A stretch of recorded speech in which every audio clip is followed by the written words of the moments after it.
হঠাৎ করেই বন্ধ হতে পারে বহু মানুষের আমেরিকার স্বপ্ন। কাজ, পড়াশোনা কিংবা ভ্রমণের জন্য যুক্তরাষ্ট্রে যাওয়ার পরিকল্পনা যারা করেছিলেন তাদের জন্য এসেছে বড় ধরনের ধাক্কা। বিশ্বের 1/3-এরও বেশি দেশের নাগরিকদের জন্য নতুন করে ভিসা দেওয়া বন্ধ করার পথে হাঁটছে যুক্তরাষ্ট্র। এমনই তথ্য প্রকাশ করেছে মার্কিন সংবাদ মাধ্যম ফক্স নিউজ।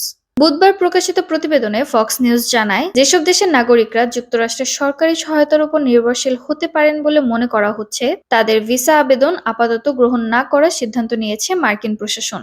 এই সিদ্ধান্ত কার্যকর হলে কাজ, পড়াশোনা ও ভ্রমণ সব ধরনের পরিকল্পনাই অনিশ্চয়তায় পড়বে লাখো মানুষ। ফক্স নিউজ জানায়, যুক্তরাষ্ট্রের পররাষ্ট্র মন্ত্রণালয় ইতোমধ্যে 75টি দেশের কাউন্সিলর অফিসে এ সংক্রান্ত নির্দেশনা পাঠিয়েছে।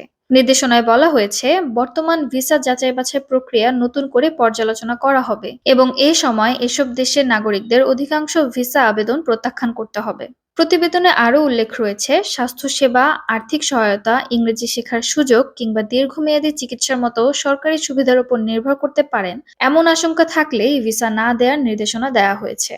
এমনকি বয়স্ক ও অতিরিক্ত ওজনের আবেদনকারীদের ক্ষেত্রেও কঠোর অবস্থান নেওয়ার কথা বলা হয়েছে। এই সিদ্ধান্ত এসেছে এমন এক সময়ে যখন মাত্র কয়েক মাস পরেই যুক্তরাষ্ট্র যৌথভাবে ফুটবল বিশ্বকাপ আয়োজন করতে যাচ্ছে এবং বিদেশ থেকে বিপুল সংখ্যক দর্শকের আগমনের কথা ছিল। পররাষ্ট্র মন্ত্রণালয়ের মুখপাত্র টমি পিক জানিয়েছেন, ভিসা প্রক্রিয়া নতুন করে খতিয়ে দেখা হচ্ছে এবং আপাতত 75টি দেশের নাগরিকদের যুক্তরাষ্ট্রে প্রবেশ সীমিত রাখা হবে।